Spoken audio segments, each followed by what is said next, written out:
প্ৰসংগ UPPL BPF একত্ৰীকৰণ।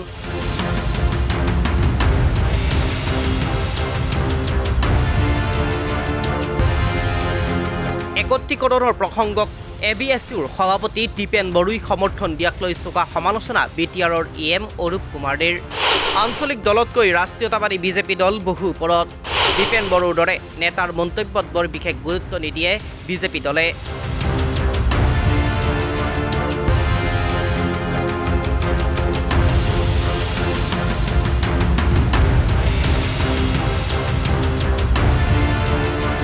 দুই দলৰ একত্ৰীকৰণে BTRত কেনে ফল দিব সেয়া নিৰ্বাচনৰ পাছতহে লক্ষণীয় হ'ব।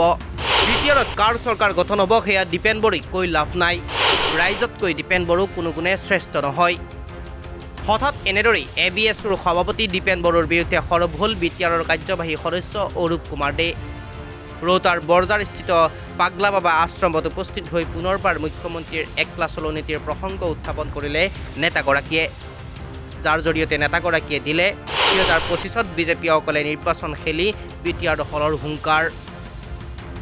বড়ো জাতীয়তাবাদৰ স্বাৰ্থত UPPL BPFৰ একত্ৰীকৰণৰ প্ৰসংগক ABSUৰ সভাপতি দীপেন বড়োই দিয়া সমৰ্থনক লৈ হঠাৎ সোৎসাৰ নেতাগৰাকী। মোৰ দলৰ সংগঠন কিমান শক্তিশালী, আমাৰ ভেটি কেনেকুৱা শক্তিশালী, এইটো ৰাইজৰ ওপৰত। আৰু সেইটো মানে টাইম হ'ল যেতিয়া নিৰ্বাচন হয়। বিজেপি অটল বিহাৰী বাজপেয়ীয়ে কৈছিলে যে বিজেপি দলটো মানে সেৱাৰ কাৰণে, মানুহক ছাৰ্ভিচ দিবৰ কাৰণে, তো মানে সংগঠন সেৱা যিটো মানে হেৰি কৈছিলে। তো সেইকাৰণে আমি আমাৰ কাম কৰি যাম আৰু আমাৰ কামৰ প্ৰতি আকৃষ্ট হৈ প্ৰত্যেক কাষ্ট কমিউনিটিৰ মানুহ আহি জইন কৰিব। আমি অহাবাৰ আমি মুখ্যমন্ত্ৰী কোৱা মতে অকলে আমি নিৰ্বাচনত প্ৰতিদ্বন্দ্বিতা কৰিম, অকলে।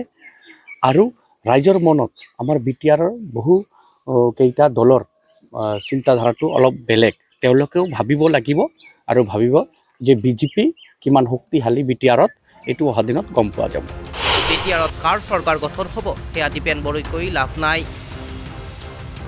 গণতান্ত্ৰিক দেশত ৰাইজেই BTRৰ গাদীত বহুৱাব বিজেপিক। ইমানৰ পাছতো EM অৰূপ কুমাৰ দেৰ মন্তব্য, UPPLৰ সৈতে আমাৰ মিত্ৰতা এতিয়াও আছে। কোনোকালে UPPLৰ সৈতে মিত্ৰতা ছেদ কৰা নাই বিজেপিয়ে। কিন্তু এই নিৰ্বাচন বিজেপিৰ বাবে হ'ব শ্ৰেষ্ঠত্ব প্ৰতিপন্নৰ যুঁজ।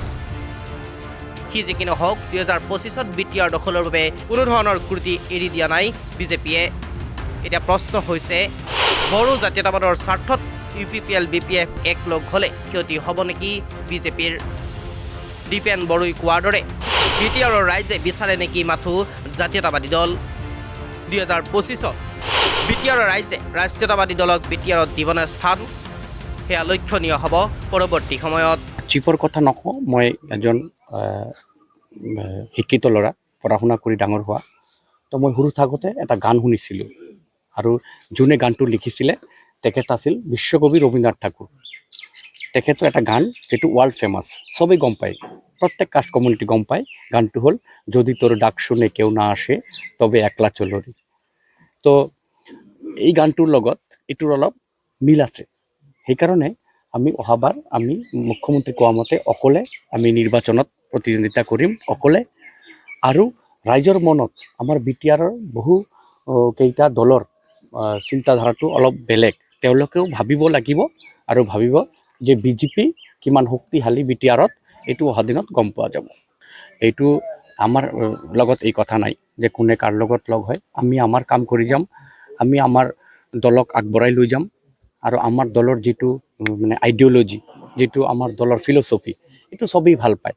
তো সেইকাৰণে আপোনালোকে যে জইনিং কাৰ্যসূচীটো চাই আছে, অহাকাইলৈ ওদালগুৰি আছে জইনিং কাৰ্যসূচী, আপোনালোকে চাব যে আঞ্চলিক দলৰ মানুহেই সেই দল এৰি পেলাই বিজেপি দলত যোগদান কৰি আছে। এজন উকিল, এডভকেট, মানে ল' পাছ কৰি পেলাই, থিয়ৰী পাছ কৰি যোৱাৰ পিছত যেতিয়া কোৰ্টত এডভকেচি কৰে, তেতিয়া প্ৰেক্টিকেলটো বেলেগ আৰু থিয়ৰিটিও বেলেগ। সেইকাৰণে কোৱা আৰু কৰাৰ মাজত বহুত পাৰ্থক্য থাকে। তো যোনে কৈ আছে যে মানে হেৰি হ'ব, তো সেইকাৰণে সেই সম্ভৱ নহ'ব। আমি এইবিলাক কথা কাণত নলওঁ, কাৰণ আমাৰ লক্ষ্যটো হ'ল কাম কৰি যোৱা, মানুহৰ সেৱা আগবঢ়োৱা। বিজেপি অটল বিহাৰী বাজপেয়ীয়ে কৈছিলে যে বিজেপি দলটো মানে সেৱাৰ কাৰণে, মানুহক ছাৰ্ভিচ দিবৰ কাৰণে তো মানে সংগঠন সেৱা যিটো মানে হেৰি কৈছিলে তো সেইকাৰণে আমি আমাৰ কাম কৰি যাম আৰু আমাৰ কামৰ প্ৰতি আকৃষ্ট হৈ প্ৰত্যেক কাষ্ট কমিউনিটিৰ মানুহ আহি জইন কৰিব। কিয়ৰ ক্ষতি হ'ব? দুটা দল যেতিয়া লাষ্ট ইলেকশ্যন হৈছিলে কেন্দ্ৰীয় ভিত্তিত ইণ্ডিয়াৰ ইমানকেইটা দল মহাগঠবন্ধন বিজেপিৰ লগত প্ৰতিদ্বন্দ্বিতা কৰিছিল, পাৰিছেনে? যোৱাবাৰ অসমত বিজেপিৰ এগেইনষ্টত মহাজোটবন্ধন পাৰিছেনে? এইবাৰ MP ইলেকশ্যনৰ সময়ত মহাজোটবন্ধন বিজেপিৰ এগেইনষ্টত পাৰিছেনে? তো বিজেপি দল ক'ত আৰু আঞ্চলিক দল ক'ত? কয় আমি কাম নকৰোঁ, আমি কাণ নিদিওঁ, এইবিলাক কোনে কি কয় কৈ থাকক, মানুহৰ মুখ আছে ক'বই, মুখ থাকিলেতো কথা ক'বই না। আৰু চবেই তোমাৰ নিজৰ দলটোক শ্ৰেষ্ঠ বুলি ভাবে, কিন্তু নিজৰ দলটোক কেতিয়া শ্ৰেষ্ঠ আমি পৰিচয়টো পাওঁ যেতিয়া ভোট হয়, ৰাইজে যেতিয়া ভোট দিয়ে। মই মোৰ দলৰ সংগঠন কিমান শক্তিশালী, আমাৰ ভেটি কেনেকুৱা শক্তিশালী, এইটো ৰাইজৰ ওপৰত। আৰু সেইটো মানে টাইম হ'ল যেতিয়া নিৰ্বাচন হয়, কাৰণ ৰাইজেই এই ডেমক্ৰেচিত মানে ৰাইজেই ৰজা। তো ৰাইজেই এনচাৰ দিব কোন দল শক্তিশালী আৰু কোন দল দুৰ্বল। এইটো কোনোবা লিডাৰে যদি কয় যে আমি এক হ'লে এইটো হৈ যাব, আমি এক হৈ এইটো কৰিব পাৰোঁ, ফলছ। কোন দল সংগঠন, কোন দল শক্তিশালী, এইটো ৰাইজৰ এনচাৰ। লিডাৰৰ মুখত এইবিলাক মানে ভেলিড নহয়, এইটোৱে। আৰু মিত্ৰতা আমাৰ আছে। মই আৰু এটা কথা স্পষ্ট কৰি দিওঁ, UPPৰ লগত আমাৰ মিত্ৰতা আছে। ধৰক আপোনাৰ লগত মোৰ ফ্ৰেণ্ডশ্বিপ আছে, আপুনি মোৰ বন্ধু, আপুনি যেনেকৈ সাংবাদিক, মই কৈ আছোঁ আপুনি মোৰ বন্ধু। যেতিয়া এক্সাম আহিব তেতিয়া আপুনি বন্ধু কাৰণে কি মই পঢ়া শুনা কমাই দিম নেকি? মই সদায় বিচাৰিম যে আপোনাতকৈ মই যাতে মাৰ্ক বেছি পাওঁ। বন্ধুৰ ক্ষেত্ৰত আছে, যেতিয়া এক্সাম আহিব তেতিয়া মই ভাবিম যে মেথামেটিক্সত এক্সামত মই আপোনাতকৈ নাম্বাৰ বেছি ল'ম। কোনে মেধাৱী ছাত্ৰ এইটো আমি পৰিচয় কৰিম দুজনৰ মাজত। এতিয়া আপোনাৰ মিত্ৰতা আছে কাৰণে কি মই বহি থাকিম নেকি? মই যে কিমান মেধাৱী এইটো আপোনাক বুজাব নালাগিব? এইটোৱে। বিজেপি দখল নকৰে, ভোটদান কৰিব ৰাইজে ভোট দিব, ৰাইজে চৰকাৰ আনিব। ৰাইজে কাক চৰকাৰ আনিব এইটো সময়ৰ কথা মই ক'লো।